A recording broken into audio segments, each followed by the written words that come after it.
In today's video, I'll be proposing that David and Jonathan were father and son and critiquing the view that they were bisexual lovers. I've recently put out some other content about David, including this blog post on how in the oral tradition, Bathsheba was actually David's wife and her baby was actually Uriah's. I also put out this video on Abigail, who was the slave of David in the oral tradition. I also put out this video on Ruth, who was a slave of Boaz in the oral tradition, but at the tail end of it, I also talk about how I think David was not the son of Jesse and was not actually an Israelite. Today, I'll be taking a look at some content involving Deborah Grace, who has written a book called Crucifying the Bible. In it, there's a chapter called The Bisexual King. In this clip, she's being interviewed by the Heathen Queen. I will link to this video and the other videos that I use in the description below. Be sure to check out the Heathen Queen's YouTube channel. She was also recently interviewed by my friend Ben, the Amateur Exegete, on the Amateur Hour. I am also on the Amateur Hour in episode 4 if you want to check that out. Okay, so in this first clip, Deborah is going to be talking about her appearance on Mythvision and how her view that David is a bisexual king caused quite a stir. So I talked about this one on, on Mythvision. And oh yeah. There were quite a few people that were flooding his inbox saying that that was a complete misunderstanding. He did a quick video from his phone trying to explain that he was going to make sure that I hadn't misinterpreted anything. And then had to do a second one, basically saying the same thing, that he had reached out to Dr. Joel Baden to see if Dr. Joel Baden had a different perspective. And when Dr. Joel Baden, who wrote a whole book on King David, came back, I've read it. he basically said, no, she's not really off. The book mentioned is The Historical David, The Real Life of an Invented Hero. It's an excellent book and I highly recommend it. Dr. Baden and I agree on quite a bit, except he does hold to the view that Jonathan and David were lovers, at least in the literary sense. We also both view the Bible, or at least the Davidic narrative, as propaganda, which I'll let him explain in this clip. Last year, the government shut down. Fact. How and why did that happen? This is where interpretation comes in. When the story of the government shutdown is written, everyone will admit that it happened. But no one, so far, will admit that they're responsible. Right? A Republican telling of the shutdown will look entirely different from a Democratic telling. Now imagine that in 500 years, only the Republican account of the government shutdown exists. How will people be able to reconstruct what happened? They'll probably be pretty confident that a shutdown did occur. What Republican would make that up, when in theory, at least, it reflects badly on Republican leadership? But they'd probably read that it was all President Obama's fault, and that of the Democratic leadership. You and I, living today, would recognize this account, as we would equally recognize a Democratic one, as spin. Right? Spin admits essential facts, often potentially embarrassing ones, and then reframes them so as to put the protagonist in the best possible light.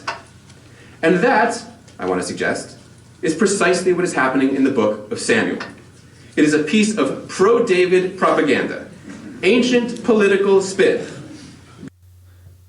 So, as propaganda, the biblical author was subverting the narrative. They were taking elements from the historical narrative of David and placing them into a new context, thereby changing the meaning and promoting their agenda.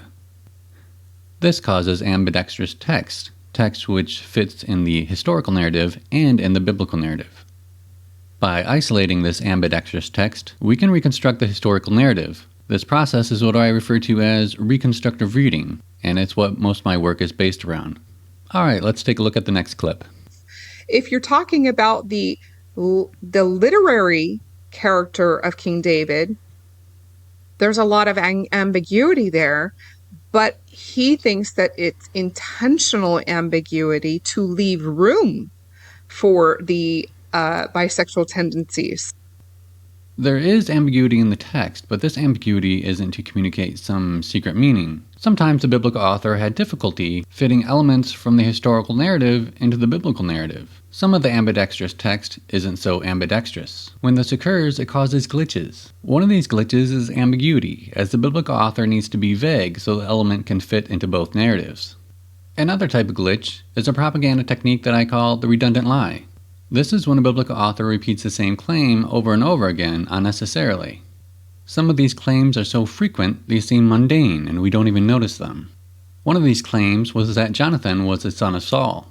From 1 Samuel 13:14 to 2 Samuel 4:4, we're told in various ways that Jonathan was Saul's son 42 times. As propaganda, this indicates that Jonathan was not Saul's son. But if he wasn't Saul's son, then whose son was he? I'm, of course, proposing that it was David.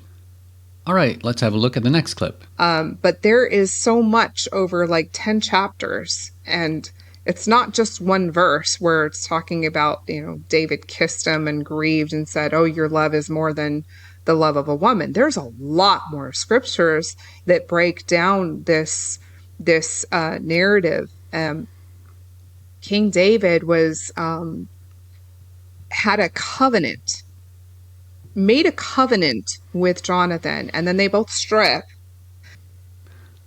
Alright, let's take a look at the verse in question. It says, Jonathan stripped himself of the robe that was on him and gave it to David, with his military gear, including his sword, his bow, and his belt.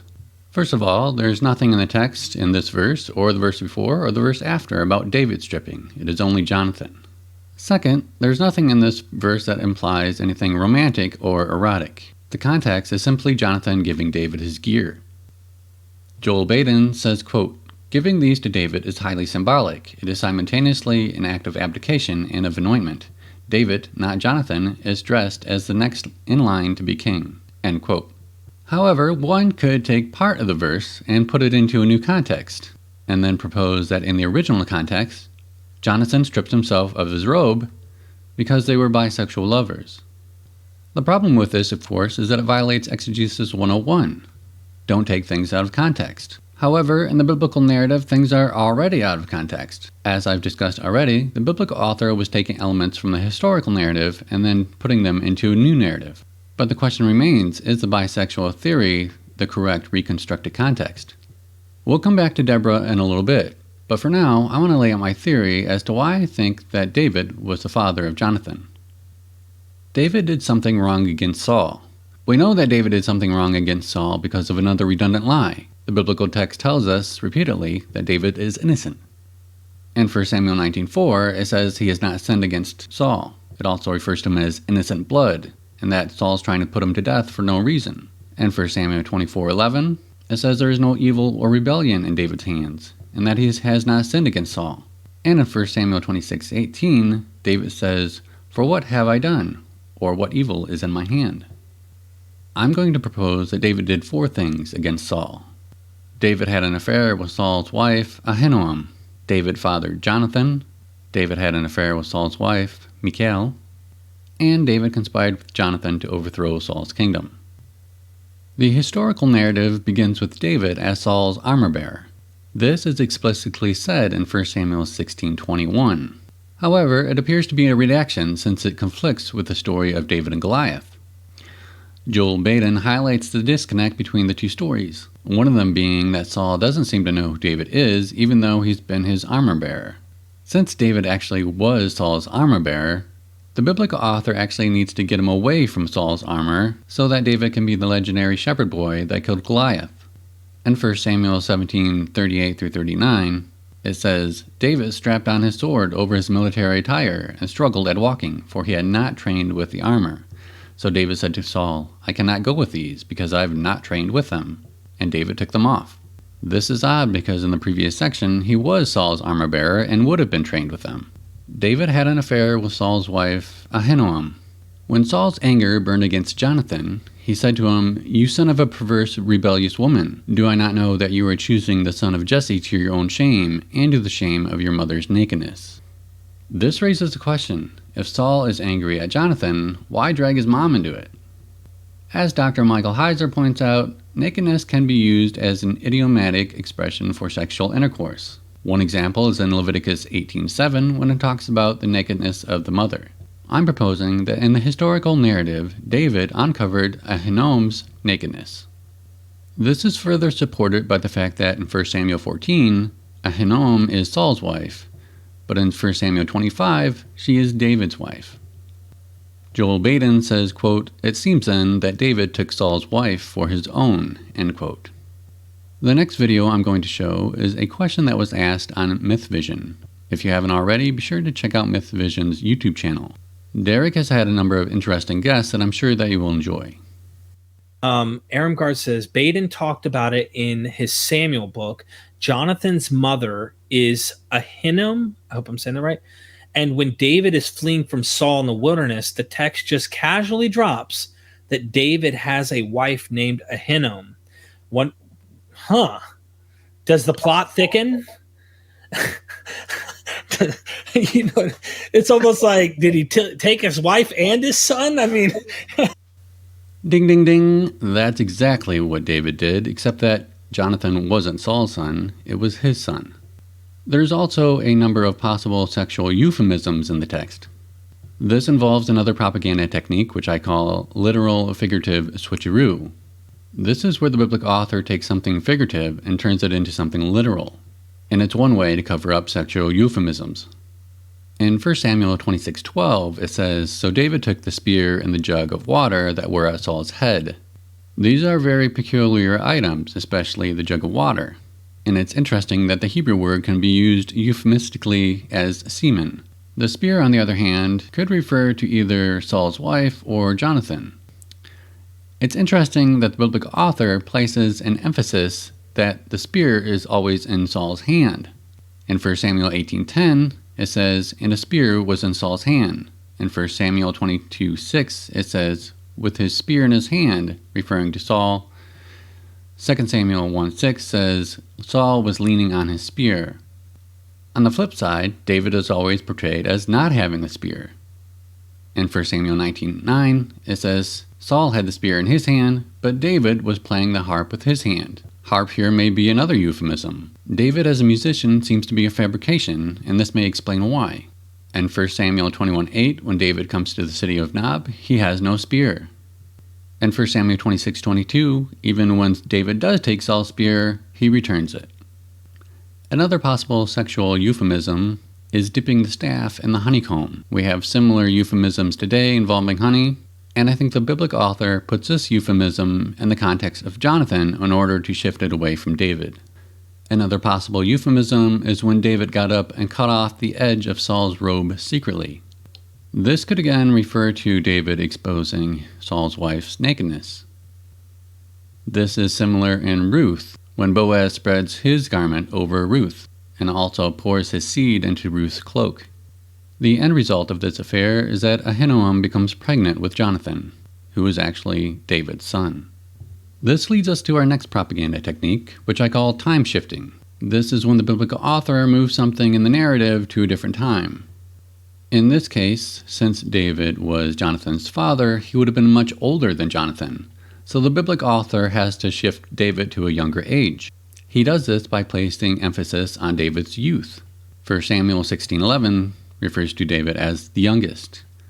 1 Samuel 17:14 also refers to David as the youngest. 1 Samuel 17:33, Saul says that David is only a youth.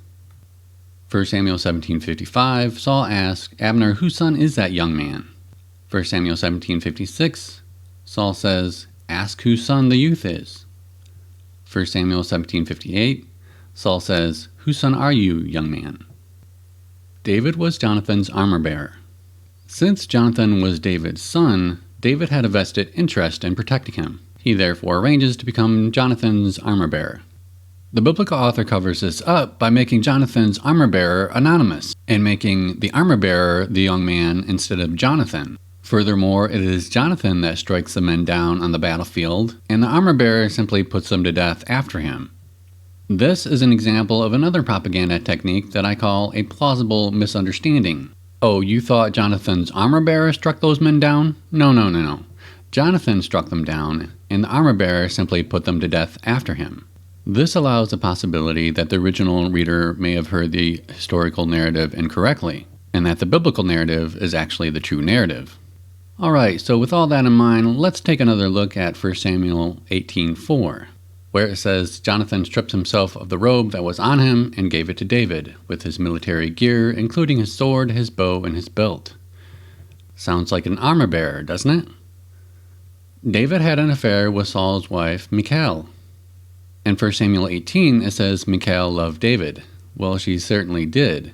We also have another redundant lie here, where the biblical author places emphasis that Michal was Saul's daughter, indicating that she was not Saul's daughter, and I'm proposing that it was Saul's wife. Furthermore, the marriage of David and Michal seems to be a fabrication. Joel Baden says the offer to David of Saul's daughter Michal in marriage is historically highly unlikely. He says this because he thinks that Saul is not that dumb to allow a rival like David to marry into the family. And again, Joel Baden says that in no case is it historically accurate. Furthermore, the marriage arrangements take place in secret, which is often an indication that it never happened. This involves another propaganda technique that I call a plausible ignorance. Oh, you never heard that part of the story? That's because it was done in secret. Joel Baden talks about this technique. What would you make of the fact that David has Saul's crown in his hand? Here's what you wouldn't think. That God had chosen David to be king. Because even if Samuel really did secretly anoint David, as the Bible says, even if he did, it was a secret. Even according to the Bible, no one was ever told that that happened. No contemporary of David's would have understood events the way that we do. We who have the benefit of the book of Samuel as a guide to explain it for us.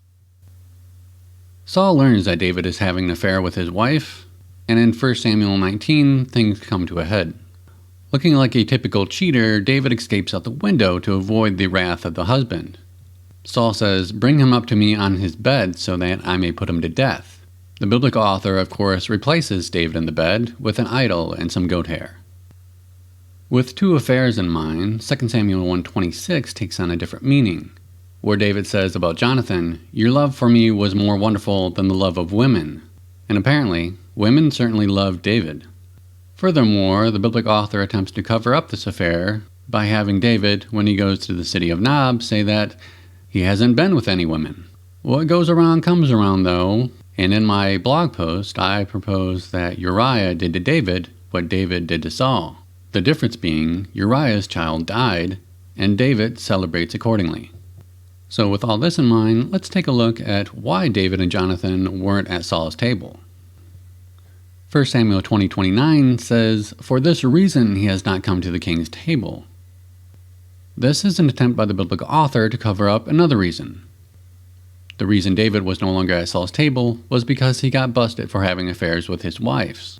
The biblical author says that David's not there because he has a family sacrifice in Bethlehem. But as I explained in my video on Ruth, David is not a son of Jesse, nor is he from Bethlehem, which makes this excuse a complete fabrication. The reason Jonathan was no longer at Saul's table was because he was outed as being the son of David. Apparently, the discovery of one affair led Saul to discover the other. This leads to his outburst against Jonathan and his rant against his mother. The biblical author changes the reason to be because Jonathan was worried about David since his father had insulted him. Jonathan tries to kill David.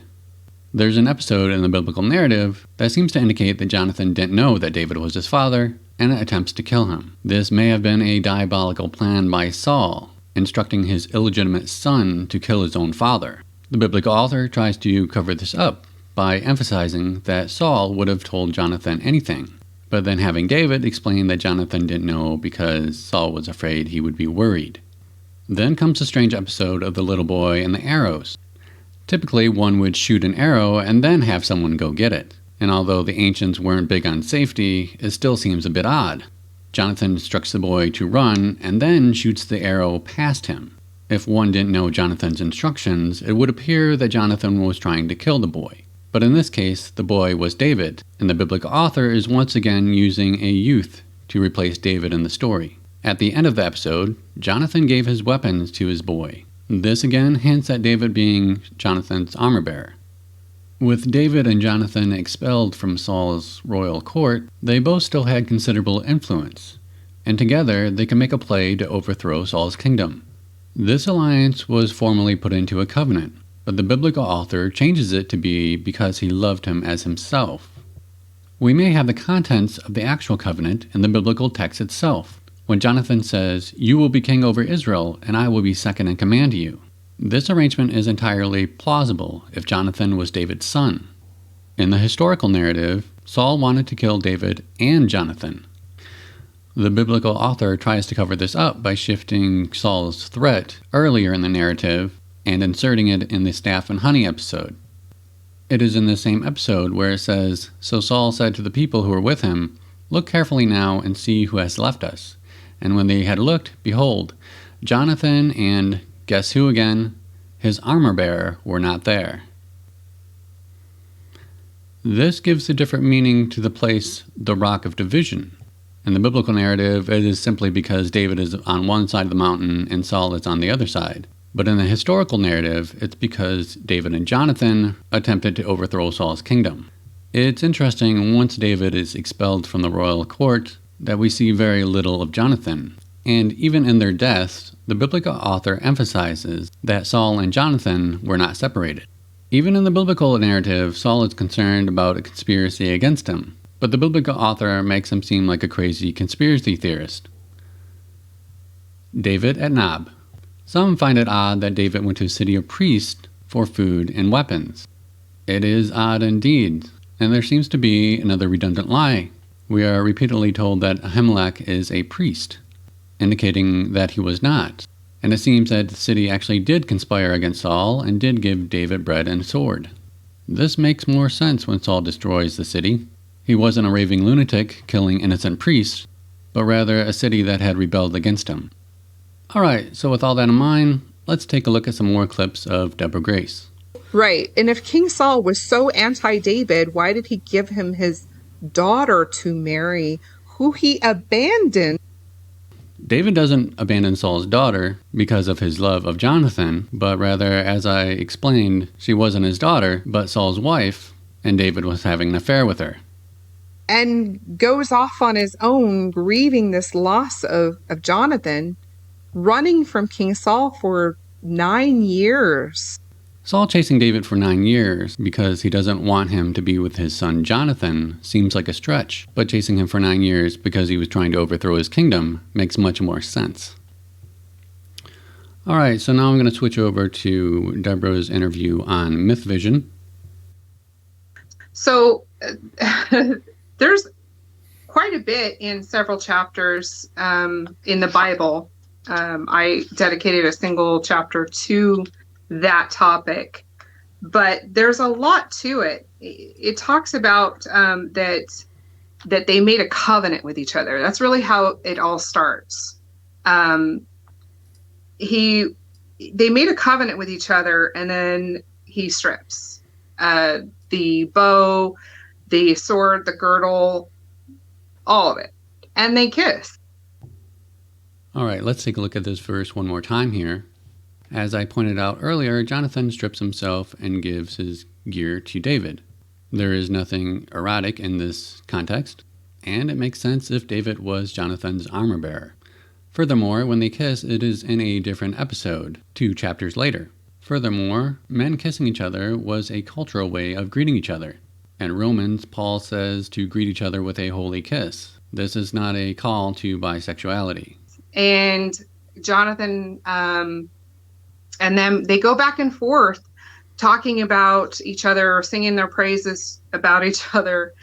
And then it seems like King Saul gets wise to their whole relationship, and he asks him about it. And he's like, "Oh no, King David's in Bethlehem. They're having a feast, whatever." And apparently King Saul was not okay with the answer, because he has this huge outburst, and he talks about, "You son of the perverse, rebellious woman, Do you think that I do not know you have chosen the son of Jesse to your own confusion and unto the confusion of your mother's nakedness?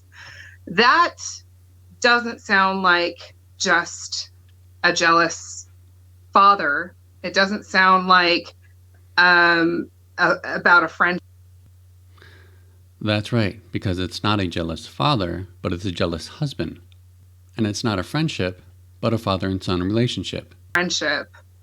He's literally talking about you're not doing what a mother and father do. You're going against nature. Mm-hmm. You're having this relationship. And King Saul goes so far to break up this relationship between his son and King David that he gave him his own daughter. Now, we understand through this whole story of King David that King Saul is jealous of King David and goes so far as to try to kill him on numerous occasions. Mm-hmm.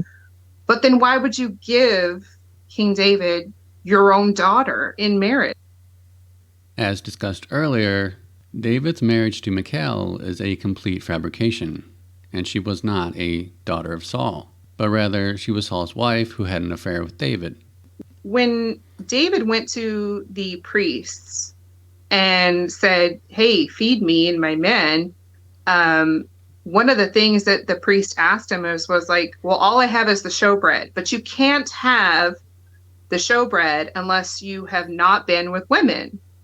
And David's like, "No, I've not been with a woman." "Well, you were just married. How were you not with a woman?" So, I mean, I don't know how much time had passed between the time he left and escaped and went to see the priest. It didn't say. But he clearly said, "No, my men and I haven't been with women in a couple of days." I just thought that was an odd little tidbit of information to throw in there in the narrative, unless they were trying to low-key make this point. It is indeed odd to put that in the narrative, but it was part of the biblical author's attempt to cover up David's affair with Michal. Some argue that Jonathan and David could not have been bisexual lovers because the biblical author would have been opposed to such a relationship. Joel Baden says, quote, "If David and Jonathan were lovers, there is no indication that anyone at the time would have batted an eye over it, much less been morally outraged. Certainly the Bible seems to be unbothered by its own hints in that direction," end quote. John Collins says, quote, "First, as we shall see, the condemnation of homosexual acts is found only in one distinctive strand of biblical law, and is not at all certain the author or editor of the books of Samuel would have been constrained by it. Second, even Leviticus does not condemn love between males in the emotional sense, and the specific sex acts that are forbidden are a subject of dispute," end quote. I don't want to push back on those points specifically. However, in my reconstruction of the oral tradition of Samson seems to have been a homosexual. In the biblical narrative, the biblical author attempts to cover that up. This could set a precedent for a biblical author covering up a homosexual relationship, such as David and Jonathan's. If you'd like to learn more about my views on Samson, be sure to check out my blog post and podcast episode on Samson.